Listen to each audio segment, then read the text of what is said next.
Tonight, I'll be narrating He Gone with the Light by Saturdead. His skin was almost gray, and his lips were cracked like dry paper. His eyes were shrunken and pale, full of dust. He was wearing nothing but shorts and a single sneaker. There was dry blood coming down his left arm. I could tell he had trouble breathing, like he'd been running or choking. Kieran was about to run up, but I grabbed him by the arm. Something felt off. The other guys filmed it. "Holland!" Kieran called out. "Holland, what the fuck?" Holland shook his head, biting down on his lip. He covered the wound on his arm as he spoke, his voice barely a wheeze.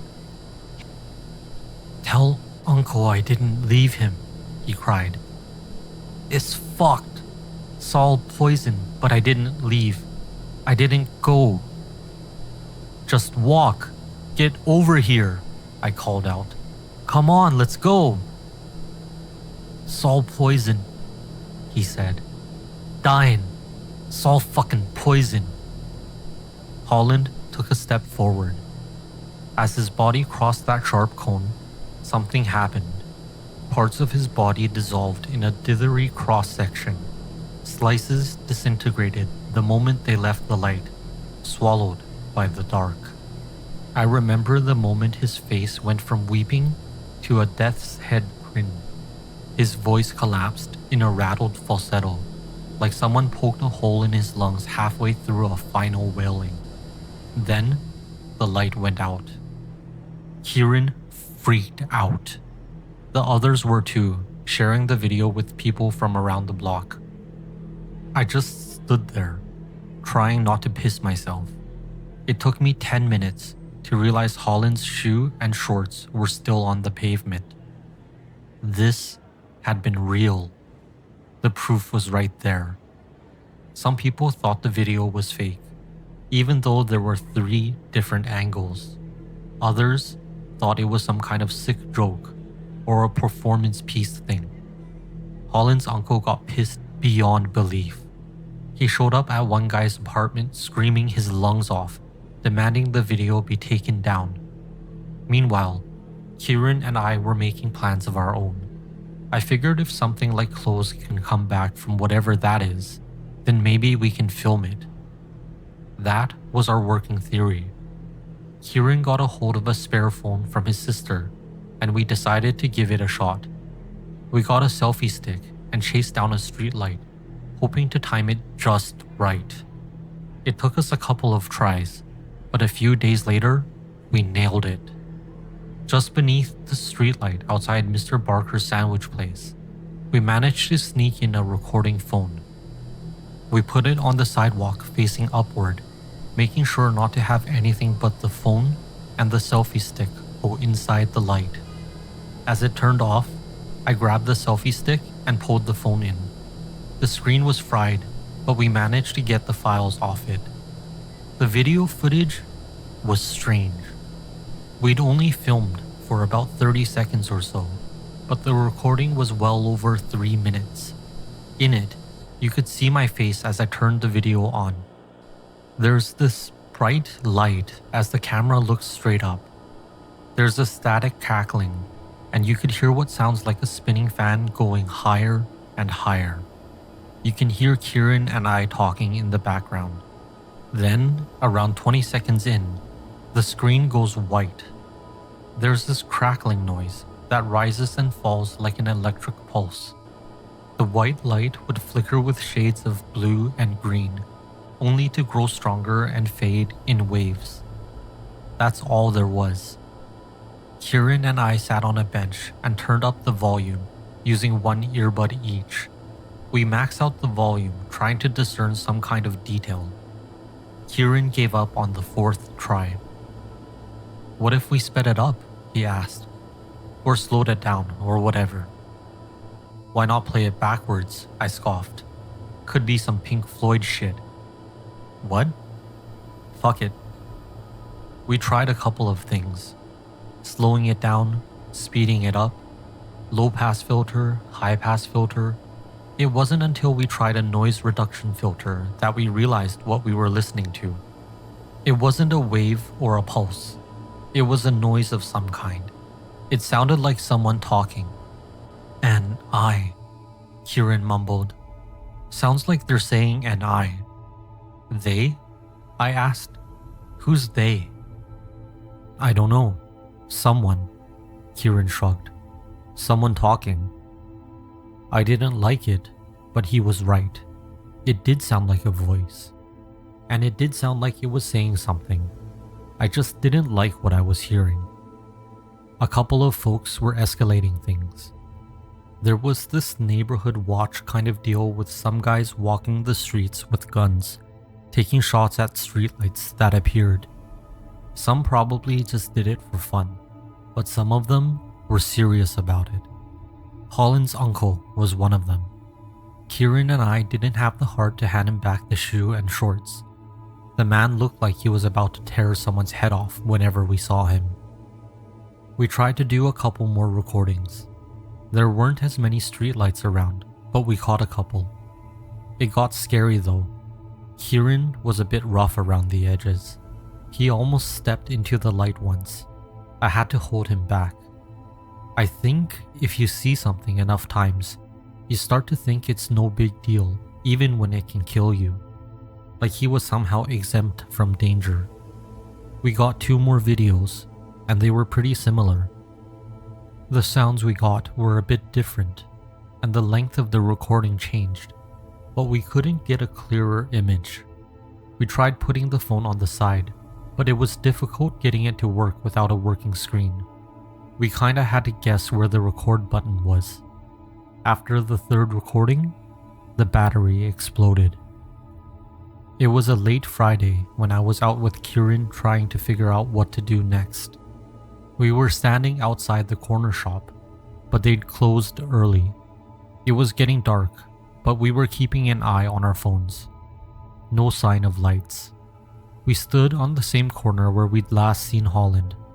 A couple of folks had put flowers on the sidewalk, mostly roses and a couple of sunflowers. The petals were already sprinkled across the street. "Think we can try again?" Kieran asked. "We can use my phone." "What's the point?" I asked, kicking some flowers around. "It's just light and noise. Doesn't mean shit." "So we just go home? Then what?" "Could play ball," I shrugged. "Dunno. We're 1 man short for 3-on-3. A rose petal got stuck to my sneaker.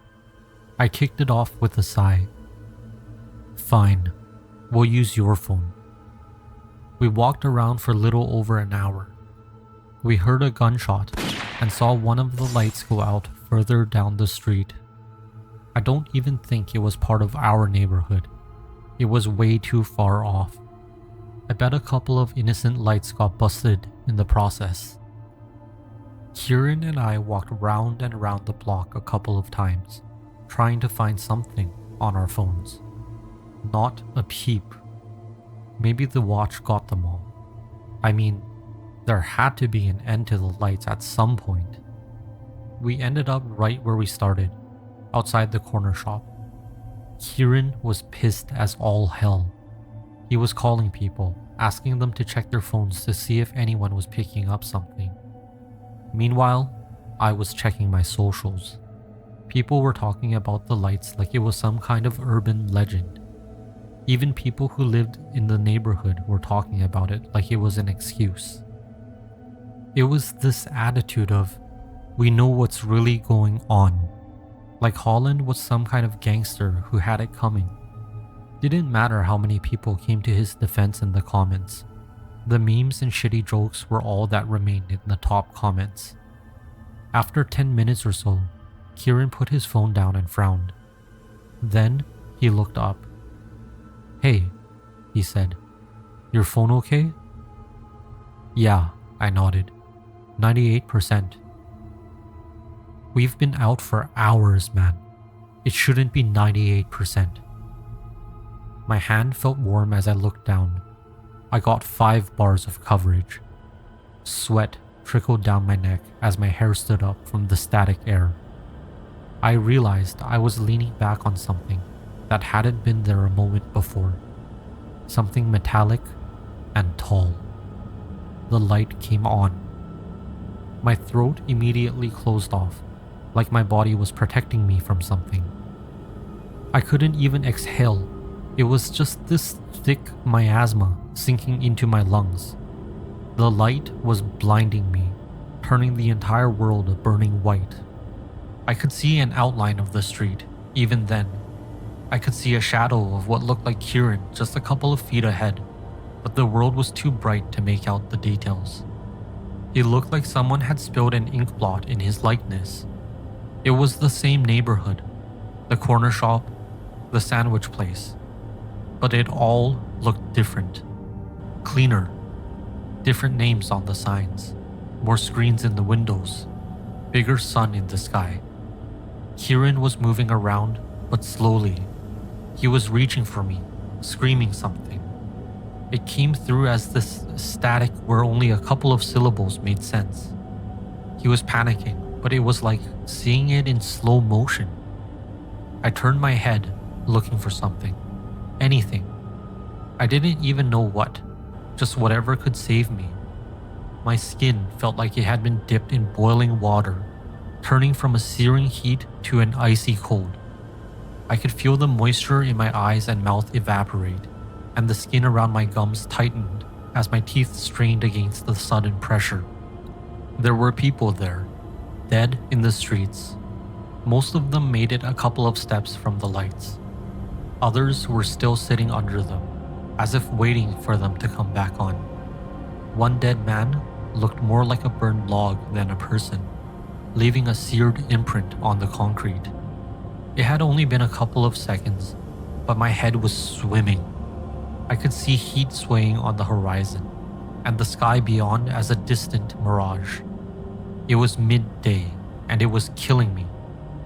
There were no clouds, no sky. It was just a pale white and a black hole, like I was staring up into an all-encompassing eye. Blood vessels the size of distant galaxies. An impossible attention turned our way. I remembered trying to say a word, but I could only click my tongue. An eye, an eye, an eye.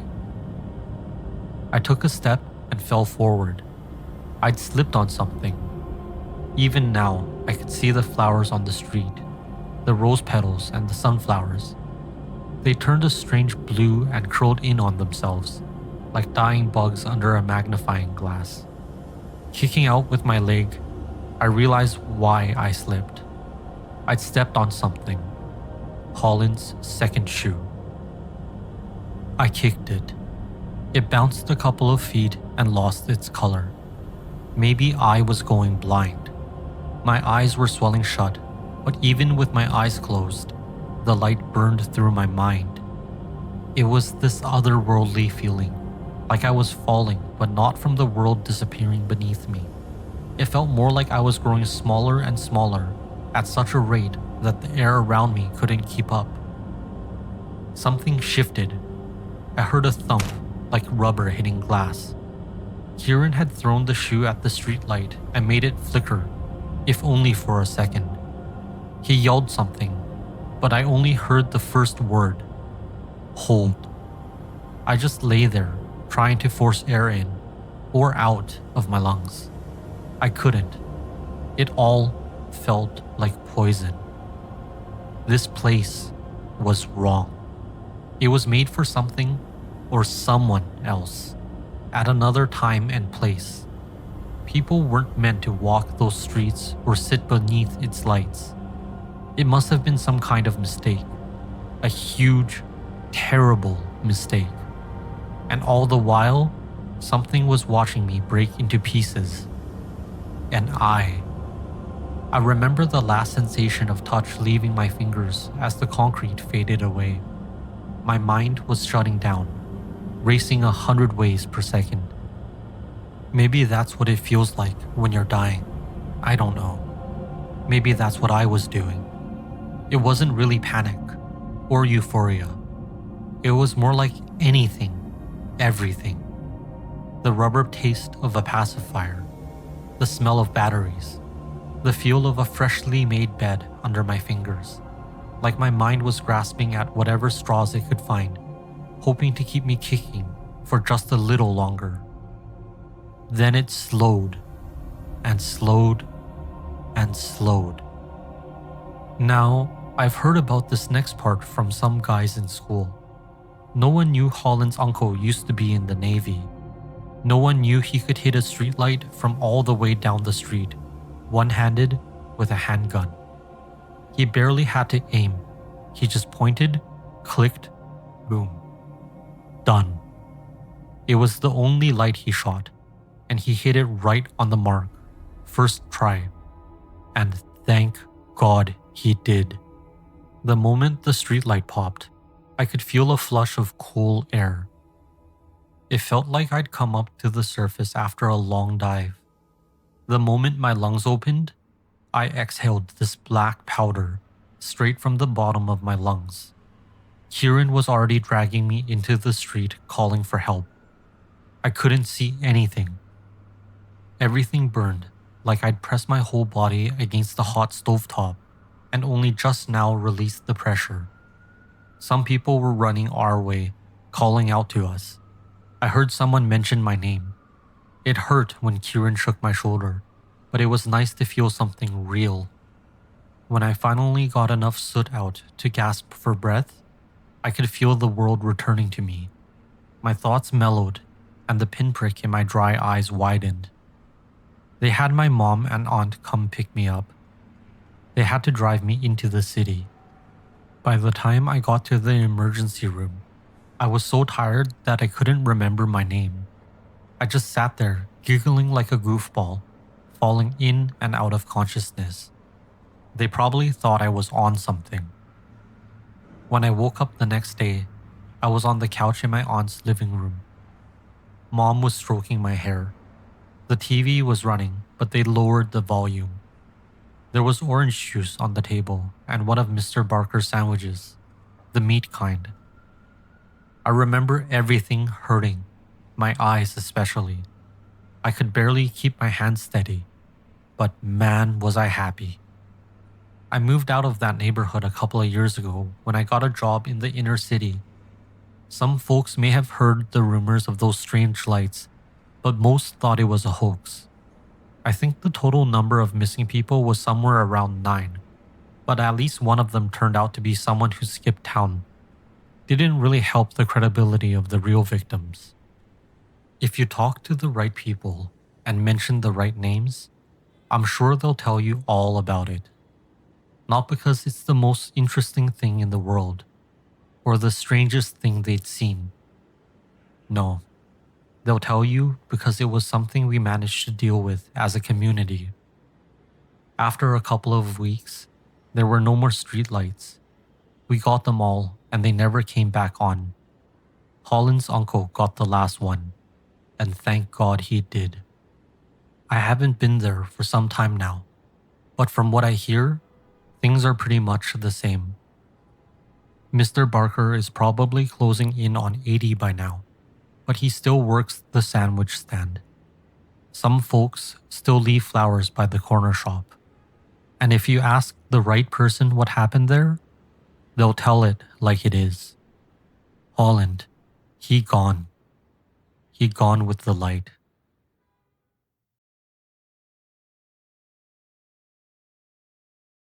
Some stories end when the words stop. Others don't end at all. If you enjoyed this story, there are many more waiting in the dark. Until next time.